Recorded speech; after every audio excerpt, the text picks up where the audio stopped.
Good morning, everyone. Just give me a couple of minutes. I'm just letting people in. So I guess we'll start at, let's say, 8:03 in like 3 minutes or so.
Hello, doctor. Hello, good morning.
All right, everyone. So it's 8:03.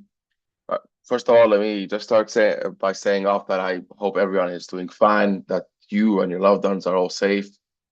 Yeah, as you know, we see the security kind of developments have not been the greatest. I have to say this is just purely unfortunate. Like this is my second year teaching at LAU. I swear to you, the first year that I joined was last year when the war happened. So this is not my first time doing basically doing this online teaching and everything.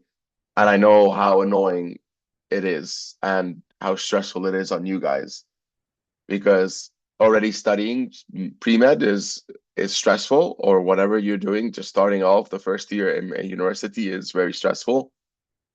But then to have on top of it a war and bombs and everything around you is it makes it even worse. So I understand a lot of you guys have concerns like, will you guys be able to keep up? Will you guys be able, to perform as good as you let's say you can, despite the circumstances and everything.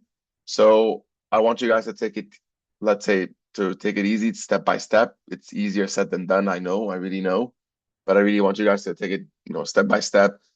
Try to use this work as an escape. That's what I usually do. I'm using my work right now to escape from what's happening from the outside.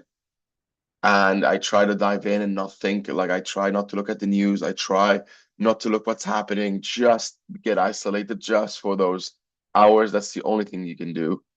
If you guys are finding it extremely hard, or if there's literally, let's say, the course material is getting really, really tricky or there's just things are just not performing as much as you can, please do let me know. Well, let's have a meeting and let's see how I can help you and how I can let's say let the others know from the faculty and try to solve this as soon as I can. So please, my office hours are not your conventional, let's say 9 to 10. There are actually 24/7 in a sense of like whenever I'm there, I'll be more than happy to answer this. This could be in a form of a phone call when it comes to WhatsApp. You guys have my number. Please use it. There's something very urgent, you can always use the email. We can always arrange a meeting. Please use that. It's it's for there. It's for you for there. I'm here to help you in these times. Okay, so as we said, the exam is postponed. It was supposed to be today, but it's postponed. We still don't know when it's going to be, but we're not going to think about this right now because I think we have other stuff in mind. We're gonna let's literally put it on a time where we give you a bit of more time to study, but let's say we want you guys to first get used to this kind of circumstances and used to it in the hardest quotations form. But in a sense that right now everything is just up in the air, and I can understand why. So once I know when we're gonna be scheduling the exam, I'll let you know ASAP, as usual. So I'm going to share my screen and then I'm going to turn off my video because I don't want to take too much of your internet bandwidth. So I'm going to share this quickly. So there you go. Okay. So can just someone let me know either through chat or through basically online if you can see my screen? Yes. Thank you. Yes, we can. Perfect. Thank you so much, guys. Let me just quickly then put this down here. Okay. Okay, guys. So now let's get into chapter 7. So chapter 7, so let's go back just a bit to kind of try to connect chapters, okay? So chapter 6, we really were speaking a lot about in generally, energy. So what energy, the laws of energy. In a sense, we spoke a lot about energy in a sense that, we need energy to do this, all this kind of work and everything. And we know that energy cannot be created. It cannot just be created from out of nothing, and it cannot be destroyed. Energy is constant. So technically, we as human beings, we're not able to, let's say, just create energy out of thin air. That's impossible. And one thing that we know every time that we basically consume energy, let's imagine that we eat an apple, right? We get glucose.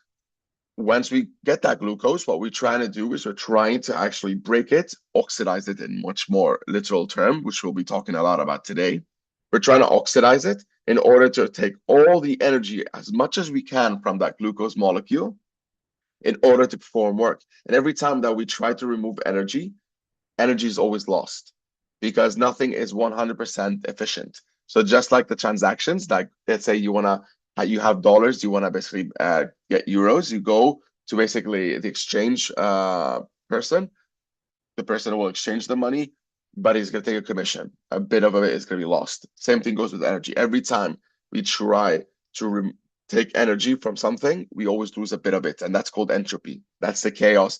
That's the randomness in this universe. So now we're going to actually, in this chapter, we're going to take those principles and we're going to apply it to be like, how do we actually harvest this energy then? Well, there's basically two ways we can actually do this. So we can basically be autotrophs or we can be heterotrophs.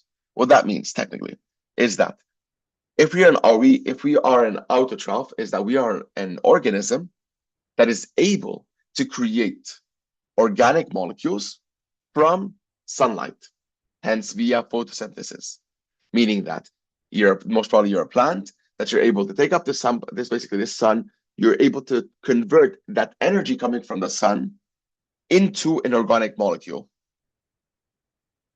This is basically, let's say, almost like 5% of all organisms, which are mostly the plants. The autotrophs are able to do that. But us, for example, human beings, we're not able to do photosynthesis. I wish that would be quite cool, but we're not able to go outside to the sun and just feed off the sun. We cannot just take food from the sun. No, We take it from two basically sources, either from other heterotrophs like a cow. A cow doesn't do also photosynthesis, so it's a heterotroph, or we get it from autotrophs through a salad. So we take our organic compounds from other organisms, be it a heterotroph or autotroph, because it's actually the organic molecules. It's the glucose, it's the lipids, it's the proteins. It's basically these sources, these organic molecules that we're using to actually break down into smaller and smaller pieces in order to actually obtain the energy. And this is basically what we call cellular respiration. When you're literally oxidizing basically an organic molecule into smaller pieces to extract the energy. Because oxidation, if you guys remember, is when you're losing electrons. Well, if this organic molecule, let's imagine being glucose, if we're taking the electrons away from it, well, the electrons actually are the energy. So what we're trying to do is we're trying to strip off those electrons bit by bit to remove that energy, to extract the energy. And that's called cellular respiration. So respiration is basically you're literally removing, you're oxidizing these organic molecules bit by bit to remove that energy. And basically it all comes down to the organic molecules because that's what we're oxidizing to create energy. Either you create that organic molecule through photosynthesis, or you're basically able to actually steal it from someone else. You're either basically eating a cow, so another basically heterotroph, you're eating a salad, you're basically eating a plants and per se that have made their own organic molecules. So as I said, cellular respiration is a series of reactions and where there's a lot of loss of electrons. There's so many electrons being lost one by one in order to take that energy. So technically the organic molecules that we have now, which is glucose, we're stripping off the electrons, right? So that's getting oxidized. But of course, there's something being gained because it's not just the pure fact of losing an electron that is just giving you energy. No, it's when you lose that electron, energy is released and you can use that energy to do anything.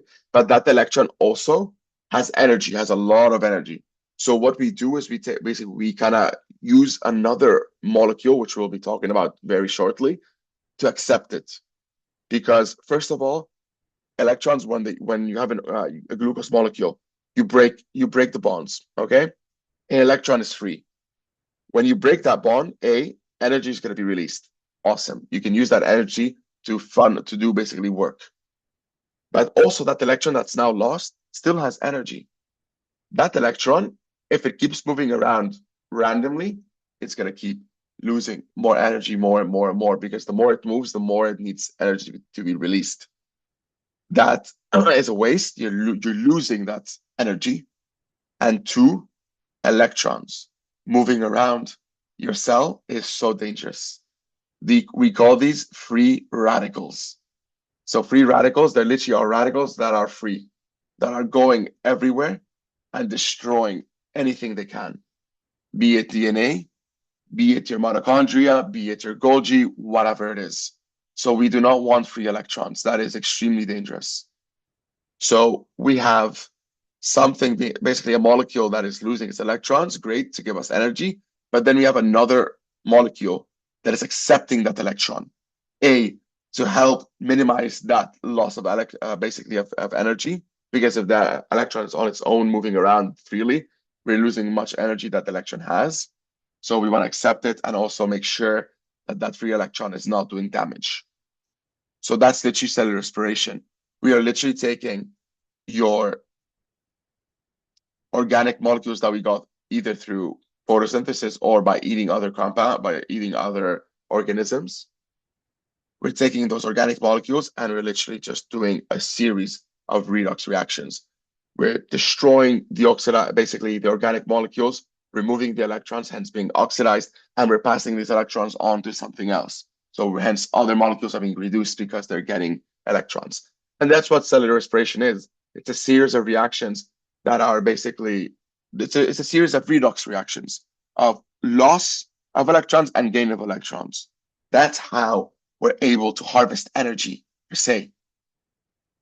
And of course, during this loss of electrons, when we take glucose and we're destroying it for electrons, this loss of electrons is accompanied by protons.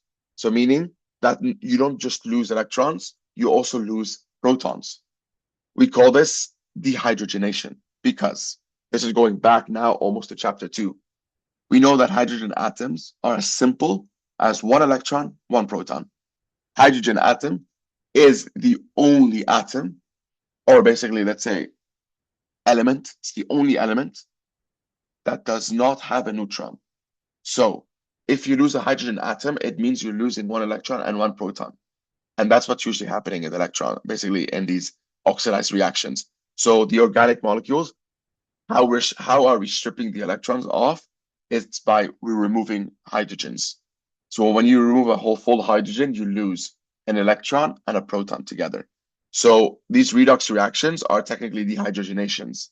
So meaning that we're literally dehydrogenating this organic molecule. We're stripping off the hydrogens away from it.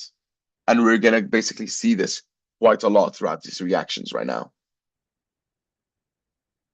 So as I said, we have a lot of these oxidized and reducing, let's say, redox reactions. And as I said, when you lose an electron is basically being gained because we know that if we remove an electron, so in this case, a hydrogen atom, and we strip it to a proton and to an electron, the electron cannot be on its own because if it's on its own, it's extremely dangerous because, as I said, it's a free radical. It goes and destroys anything. It has the energy to destroy. And it also keeps losing energy that we can technically use. So what we do is we have another molecule that is able to actually accept that electron. And we call these basically electron acceptors. So these are basically an example of this. It's nicotinamide adenosine dinucleotide, NAD. So NAD is a molecule, which I'll be discussing in a bit, that is able to accept 2 electrons and 1 proton. And this NAD plus becomes NADH. So 1 electron goes there to become it NAD neutral, and then 1 full hydrogen that has 1 electron and 1 proton comes in. So that's why you get NADH. And the beauty of these basically NADH or these NADs, basically these electron carriers, we call them electron carriers or electron acceptors. These guys can accept electrons, but they can also pass on electrons. And this is super important because let's imagine glucose is broken down. An electron is basically, or hydrogens are being removed. Great. These hydrogens are being passed to NAD, and NAD is creating NADH. Great. So because of NAD, we don't have free hydrogens or electrons or protons going around freely. No, we actually are taking it and it's becoming NADH. But this NADH or this H still has energy because these electrons still have energy. So what we can do is we can keep passing them to someone else and keep using that energy. And that's what happens.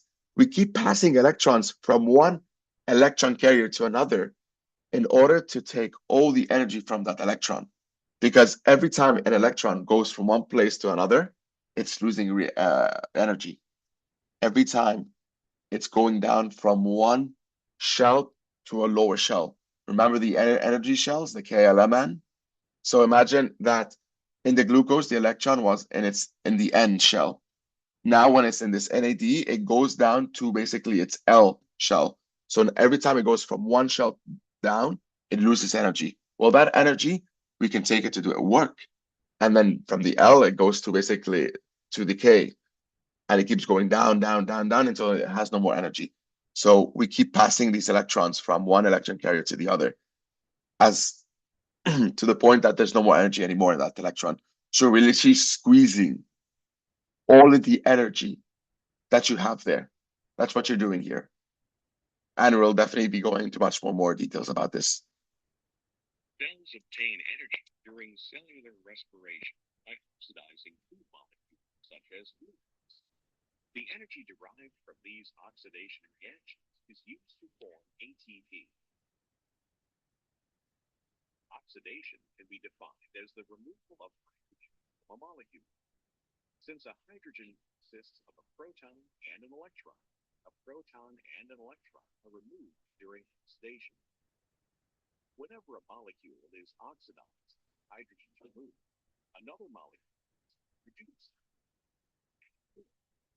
During an oxidation reduction reaction, an enzyme is involved in transferring the proton plus electron to a coenzyme called NAD+.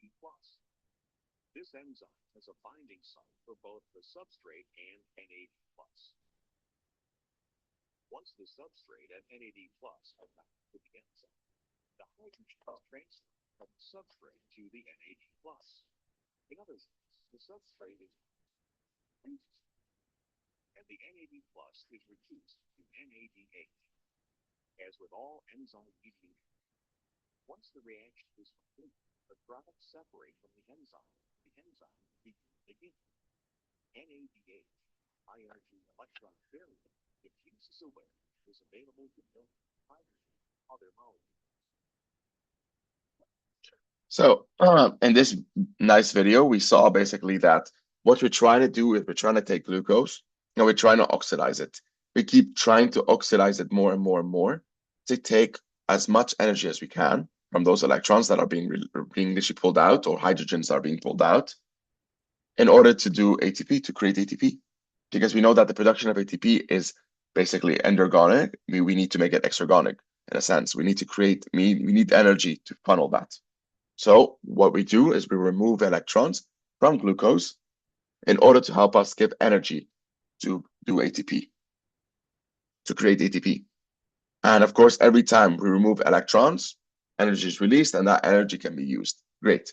But that electron still needs to go somewhere. Oxidation never occurs. It's very hard for it to occur without a basically reduction in our system, because electrons moving freely is extremely dangerous, as I said, and it's a waste of energy. So you always need a reduction partner. And in this case, it's NAD+. It's NAD+ that is able to accept these electrons and these protons in order for them not to be basically losing energy freely, and also not for them to be killing us. So this is literally the whole video in a nutshell. So you have an enzyme basically here that's doing all of this basically kind of reaction. So NAD+, it's a cofactor. So remember, guys, cofactors are literally basically organic molecules. They're organic molecules that basically help an enzyme catalyze a reaction. So this enzyme is not functional if NAD is not present. So only when NAD comes in, you have your energy-rich molecule, which in this case, let's imagine it's glucose. It's going to bind. NAD is going to help your enzyme strip off 2 electrons and a hydrogen to create NAD, NADH. So where this is getting oxidized, this removal of 2 electrons and hydrogens, this is causing energy to be released, because this is mostly because these electrons are going from a very outermost shell, like for example, the N shell, and they're being put here in a L shell. So they're going literally down in shells. So every time an electron goes down in shells, it loses energy. So that energy is released, and we can use that energy to create ATP. But as I said, once you remove the electrons and hydrogens, you don't want these guys, you don't want positive or negative, basically little molecules or elements or subatomic particles in this case, these kind of particles that are like electrons or protons moving freely. Nope. You need a basically acceptor. You need an electron acceptor, which in this case it's NAD+. This is going to be our reducing partner. So this will basically go inside, it's going to bind, and now you're going to actually get NADH. And now basically this is removed, you have the products, and you have your NADH basically here finally. But this, of course, can be NADH, can basically then do the same thing. it can be put again into the enzyme and transfer basically it's literally 2 electrons and hydrogens back into another molecule. So this thing is reversible. So this NADH or NAD can be oxidized and reduced, both of them. So what's literally happening during literally the oxidization of this glucose molecule? This glucose molecule, as I'm saying, it's literally so many different types of redox reactions taking place. So we're taking out this very energy-rich molecule, and we keep stripping and stripping and stripping down its hydrogens. So we're moving its electrons and hydrogens in order to get more and more energy. And every time we do this, we need NAD. Every time that electrons are being lost, they're going somewhere. They're being accepted by electron acceptors, including NAD. So yeah, NAD plus is just one type of electron acceptors. There are many types, which we're going to be talking about a bit later. So NAD plus is technically there to take those electrons that are being lost in order to save us from them not to be too dangerous, but also to still use that electron that still has energy to squeeze out that energy still. So what's going to happen is literally these electrons, these high energy electrons are going to be literally being passed around from one electron acceptor to another, because again, that electron has still energy. So imagine that the first electron in the glucose was in the N shell. Okay, and now it drops into your M shell. Okay, a bit of energy is being lost. Then it drops down to basically your L shell. Then it drops down to your K. Every time it drops one shell, energy is being released and we can use it. So what happens is that these electron acceptors, they accept it and they pass it around. They keep passing until that electron has no more energy. So as we like to say in Arabic, you're literally milking that ant. You're taking every single piece of energy that you can from that electron until that electron has no more energy and you pass it to a final acceptor. That's literally cellular respiration. Cellular respiration is breaking down glucose or organic molecules into bits and removing and stripping off all these electrons. And these electrons are being passed on and on and on through these electron acceptors until there's no more energy. And until they reach the final destination. They reach one molecule and that's it. They stay there because that electron has no more energy to give. And we call that the final electron acceptor. It's the final acceptor of electrons. And depending what that final acceptor is, we determine what type of respiration it is. If this final acceptor is oxygen, we call this aerobic respiration, meaning that we need oxygen. So in this kind of presence over here, we are breaking down glucose into small pieces and we're using oxygen as the final electron acceptor.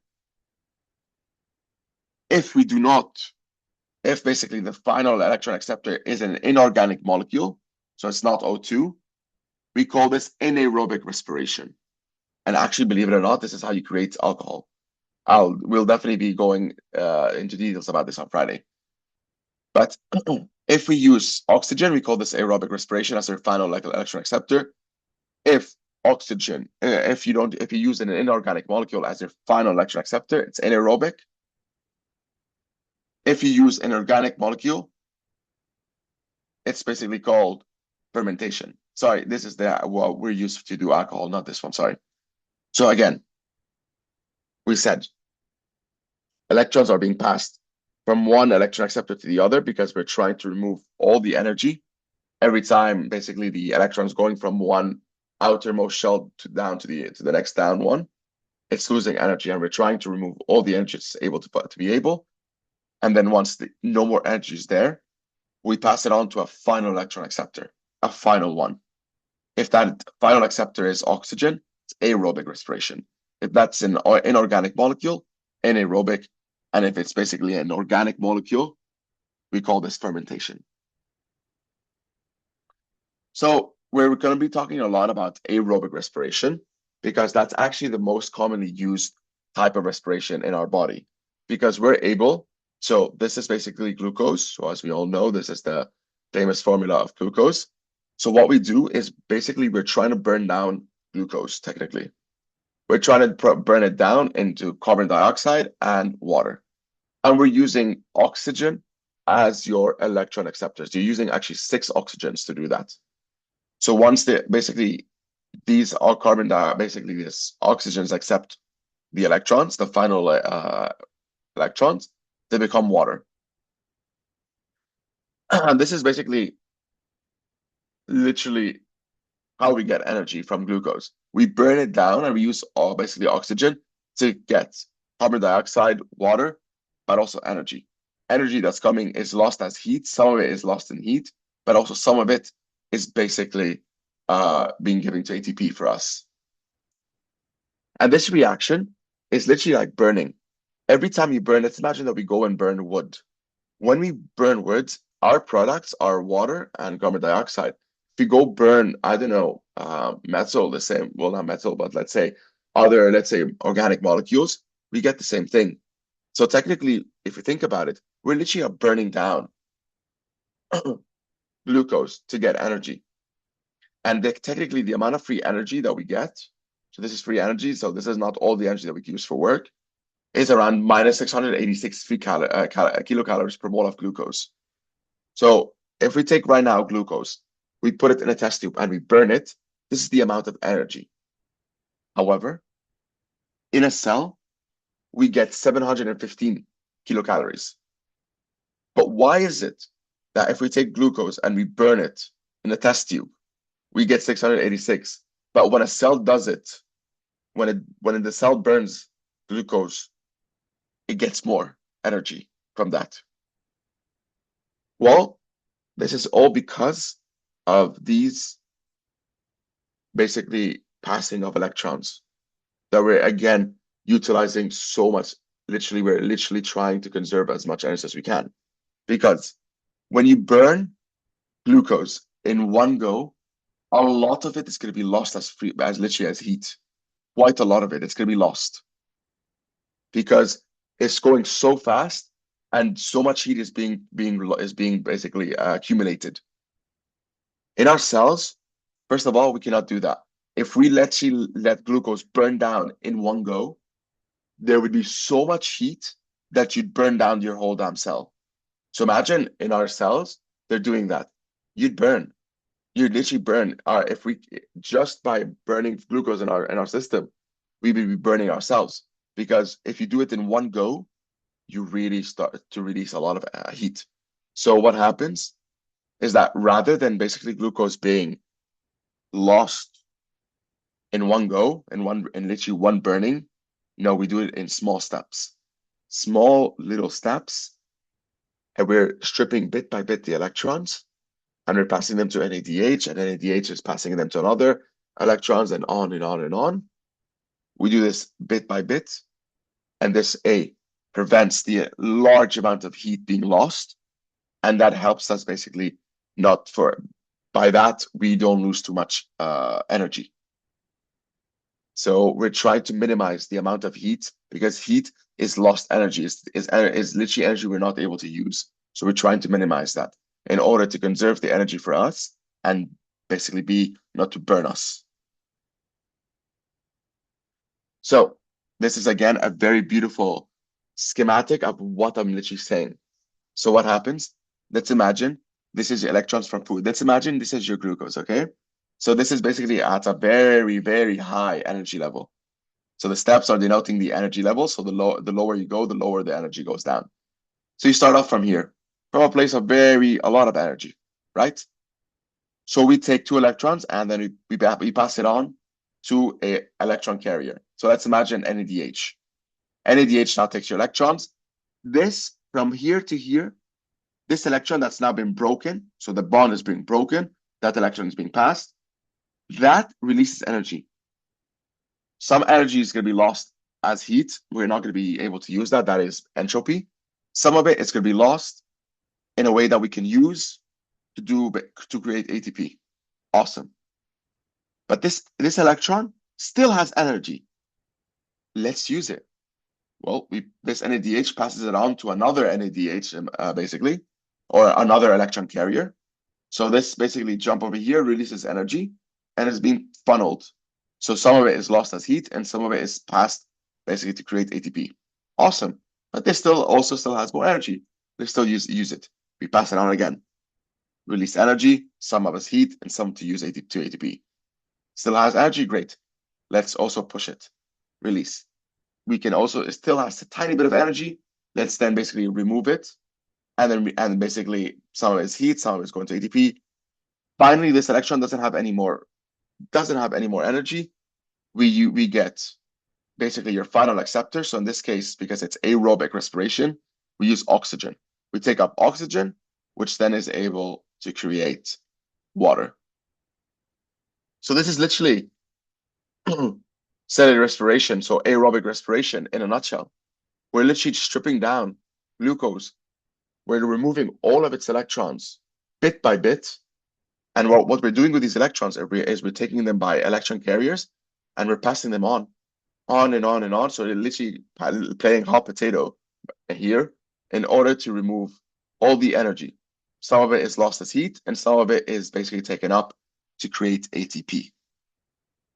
Does anyone have any questions here? Please, this is super important. This really helps you understand everything.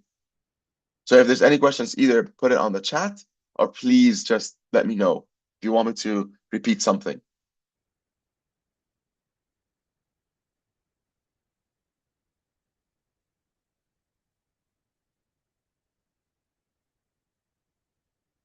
Trying to see if there's anything on the chat. Okay, nothing. Perfect. Okay. So there's electron carriers. What are these electron carriers that I'm talking about, this NAD? Well, there's many types. NAD is just one type. There is other ones that are soluble. NAD, for example, is soluble, meaning that it's literally all around your cytoplasm and it moves freely. Or they can be membrane bound. They can literally be on top of a membrane, either your cell membrane or the membrane of, basically, for example, of your mitochondria.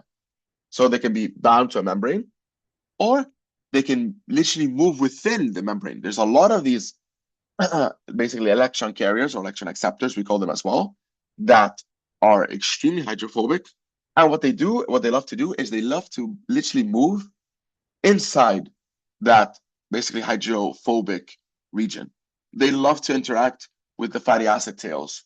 So they can be either in the cytoplasm, in the cell membrane, or within, so inside the cell membrane, so in the lipid membrane, basically, inside the lipid region. But one thing that they all have in common, all of these basic carriers, is that they all can reversibly be oxidized and reduced. They need to, because if you go back here, so let's imagine every step is literally one electron carrier or acceptor. So this one is taking electrons, great. Well, so it's being reduced, but it needs to pass it on. So it has to be oxidized. So this basically accepts electrons. This is being passed. So you see, one by one, they need to be reduced and oxidized, reduced and oxidized. So they need to be able to do that. If they're not able to do that, you are messing up this whole energy passage and you're messing up the amount of ATP being produced. So they need to be able to actually be oxidized and reduced. So we're going to talk about NAD+, because NAD+ is one of the biggest ones. NAD+ is very important because it's able to accept literally 2 electrons and a proton to become NADH.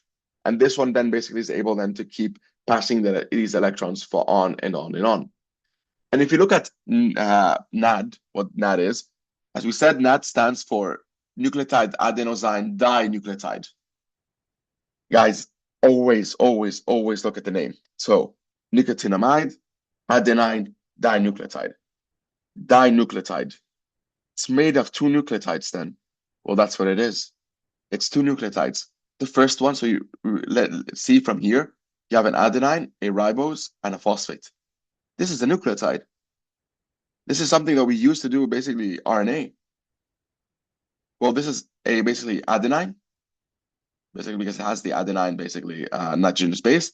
But this is another nucleotide. This is a phosphate, this is a ribose, but this is another kind of nucleotide. This is basically, it's called nicotinamide, nicotinamide, sorry. So technically, this nicotinamide adenine dinucleotide is literally made of two nucleotides, an adenine nucleotide and a nicotinamide nucleotide. That's literally what it is. So this electron carrier is two nucleotides stuck together. And what happens is that the nicotinide, so this nicotinamide basically is the one that's getting oxidized or reduced. So this is the one that's able to accept electrons and release its electrons. So specifically what happens, this, as we said before, is able to actually take up 2 electrons and a proton. Great. So what happens is that the first electron and proton are going here. So you're breaking this bond, this double bond, and you're getting a hydrogen. So that's 1 electron and 1 proton already there. The final electron, because as we said 2 electrons and 1 hydrogen is being passed. Well, 1 electron and 1 electron and 1 proton are coming here. The other electron is coming here. So this is basically where all the magic is happening. This is where they're literally taking up the electrons and protons.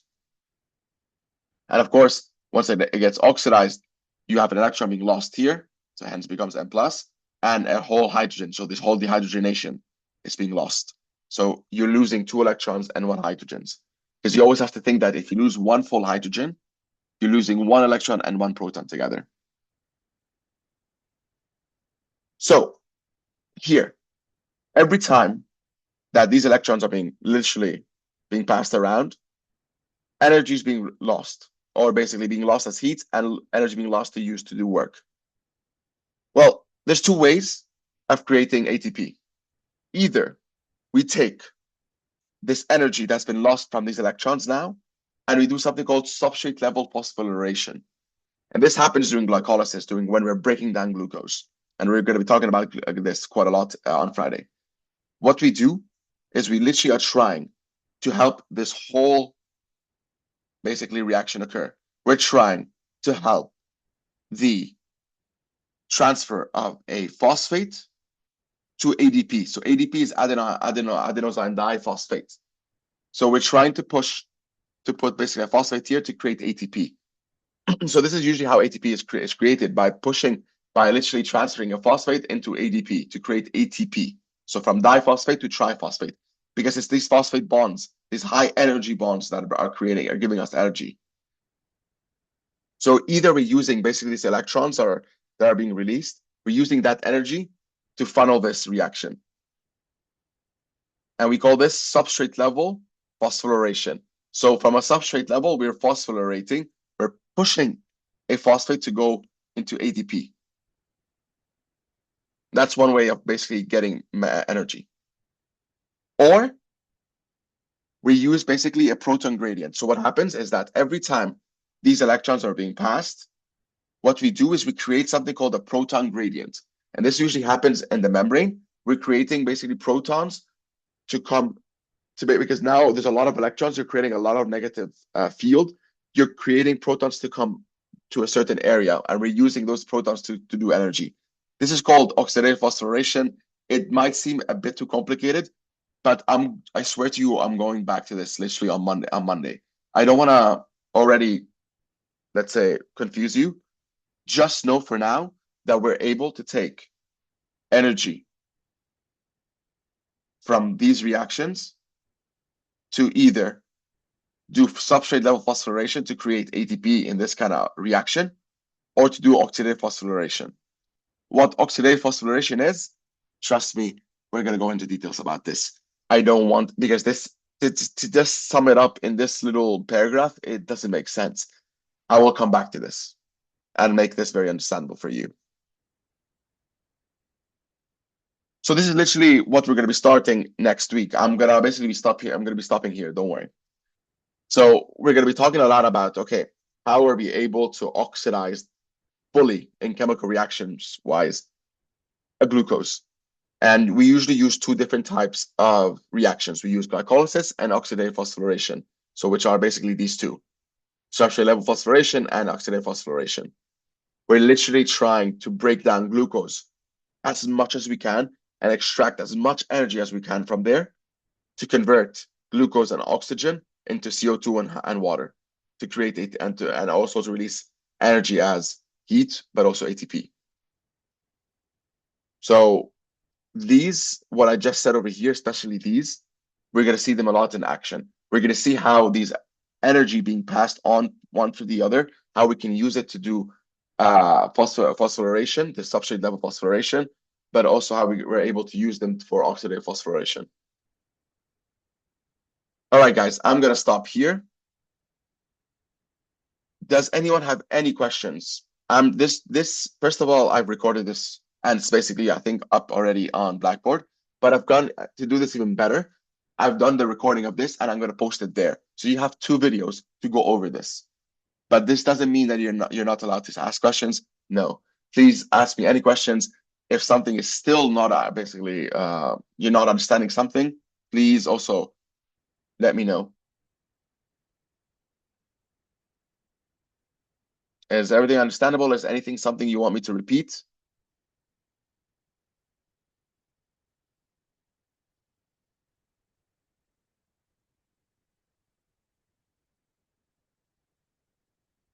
All right, guys. Well, if there's nothing, I wish everyone a good day. Hope everyone's safe. And again, please, please, please let me know if there's anything I can do to help you guys. Have a great day, and I'll see you guys on Friday. Thank you so much, guys, for the heart. See you guys. Doctor. Thank you. Bye. Thank you. Thank you, guys. Thank you, doctor. Thank you. you. Doctor. Thank you, guys.